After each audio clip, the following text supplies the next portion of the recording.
Welcome. Let's talk about predicting the Toronto Maple Leafs off-season. I've been waiting for this one.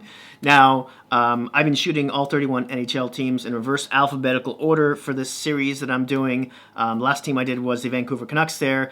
The next one should be the Tampa Bay Lightning, but I'm going to jump ahead to the Colorado Avalanche. This is just a one-off, and then I'll get back to the normal order. Now, the Maple Brothers have about $8 million in cap space right now, which isn't much. And a few weeks ago, they traded Kapanen to help with that because we all know they forever have been looking for that right shot, defensive, responsible defenseman to, in an ideal world, play with Morgan Rielly on that top unit. But let's start with goaltenders first right now, and let's look at Campbell, who signed for the next 2 seasons at $1.65 million. Very nice price.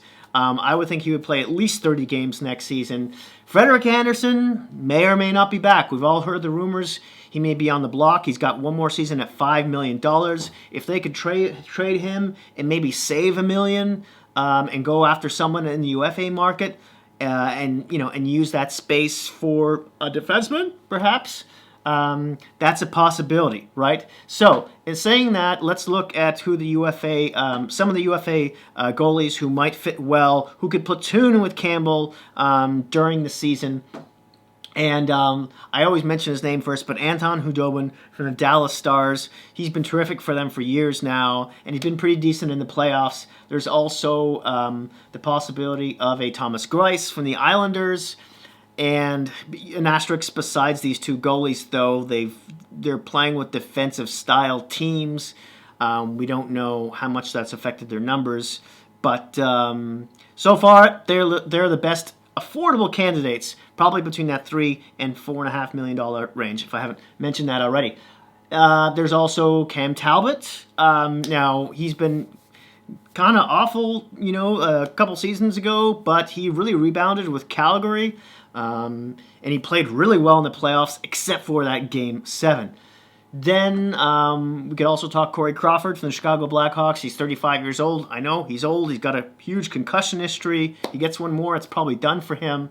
But he had a bounce-back season with a .917 save percentage and was good in the playoffs. Perhaps they signed him for 1 year in that price range.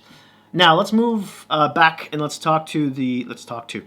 move on. Let's talk about the defense.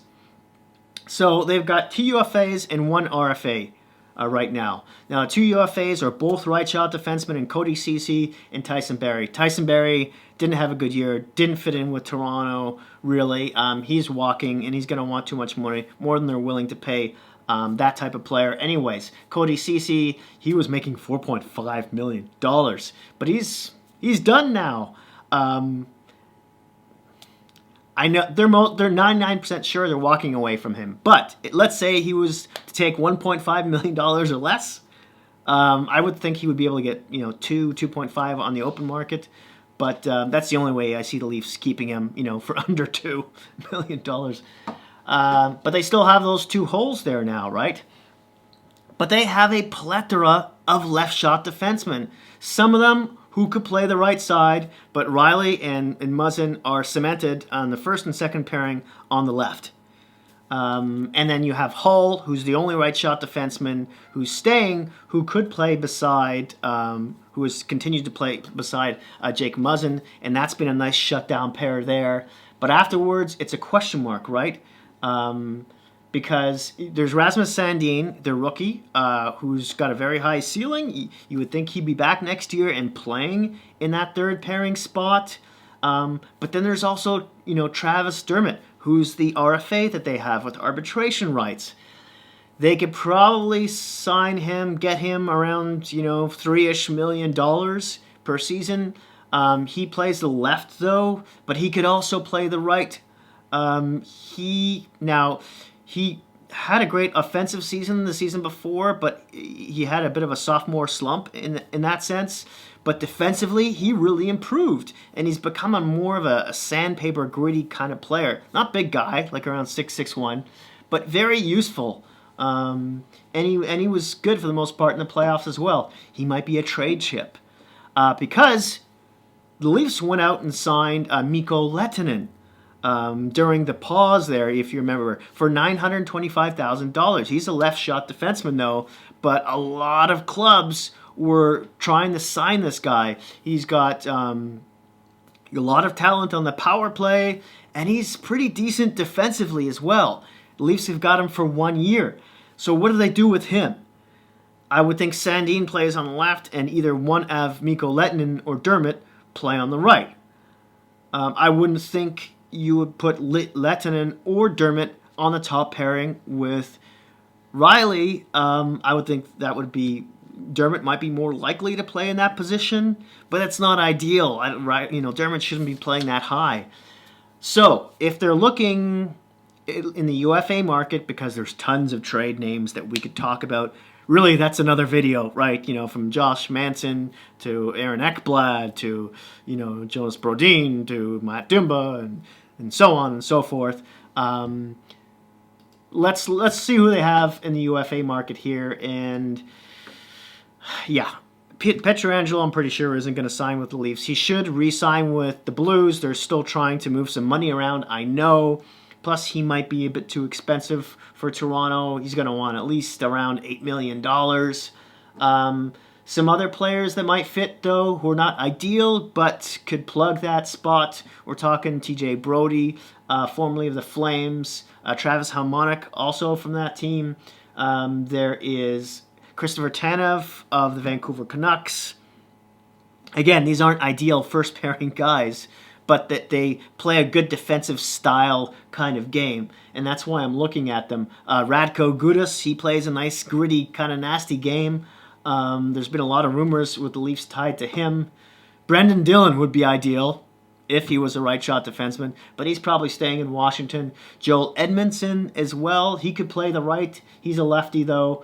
And then, I can name a few other players, but Dylan DeMello is a righty. He would be probably a nice fit in Toronto as well. Probably even get away with him on that first pairing, although it wouldn't be ideal. But I think Winnipeg's going to do their darndest to get that guy re-signed. Now, let's move on to the forward group, shall we? And when it comes to RFAs, UFAs, they have a handful here. For UFAs, they've got Kyle Clifford and Jason Spezza. Spezza, he wants to stay, and I think he'll sign for another $700,000 league min. Why not? I think the Leafs really liked him. He was great with the kids. He's great in helping guys with their face-off prowess because he's really good on the face-off. He's still got a great shot. He's a decent playmaker. He just doesn't have the same legs, right? But on that fourth line and on the second power play, he was great. Now the only thing is, you keep on hearing Joe Thornton's name thrown in as a UFA possibility for them too, to fit in that fourth line. But let's say they trade a player like Kerfoot, who's playing third line center, and free up $3.5 million in cap space. Maybe they throw a player like Joe Thornton, as a third line center for 1 year if he takes a reasonable cap hit, for two or let's say less. I don't know. He's in the twilight of his career. He's like 41 years old. He literally looks like Gandalf now. And then have Jason Spezza on the fourth line there for a year for both of those guys. That might not look too bad. And then there's some players like Ilya Mikheyev, who was slotted in with Tavares and Marner on that second line for a long time and played really well during the regular season. Then he got injured, had a laceration in his wrist, came back for the playoffs, was kind of meh. He got demoted to the third line. They should be able to resign him for near the same amount of money. He was making $925,000, I would think, for 1 more year at the very least. Then there's Dennis Malgin, who I think will probably walk. All these RFAs have arbitration rights, by the way. He's only 23, but the Leafs have some much better upgrades, and we're talking about Barabanov, who they signed out of KHL during the pause as well for 1 year for $925,000, and that's including signing bonuses. I think it's just over $7 without it. He's 5'10", 26 years old. He's a winger. Not that big, but he's thick, really hard to knock off his skates, really good in the corners. He's really good one-on-one. Doesn't have the greatest shot, but he's a fantastic skater. I think he'll slot in really well on the third, probably the third line, maybe the fourth. And Nick Robertson, the rookie, who had a few cups of coffee with them in the playoffs, scored a goal. He looks like he's ready to break the lineup in training camp as well. Imagine having Thornton in between Barabanov and Robertson for a third line. Interesting, right? And then the last guy here we could talk about is Frederick Gautier, who he's making $675,000, 25 years old. He's 6'5", 200 and Hulk pounds, but he doesn't use his body to his advantage, which is the sad thing with this guy. He's been decent though, as a fourth line center. If they can keep him for near the same price, maybe they do, and just keep him as an extra guy.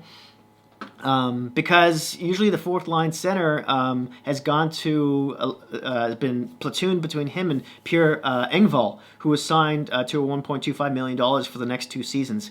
This guy's really fast, deceivingly so. He's like a gazelle out there. Actually, I believe that's his nickname. And he's one of the best in the league at exiting the defensive zone. He's a pretty decent puck handler as well. Doesn't have the greatest shot, but yeah. So he's a future possibility to be a third line center. So that's in the mix as well. He's sort of had an up and down year, but yeah. Now, Kyle Clifford, we have to get back to him. I didn't forget about him.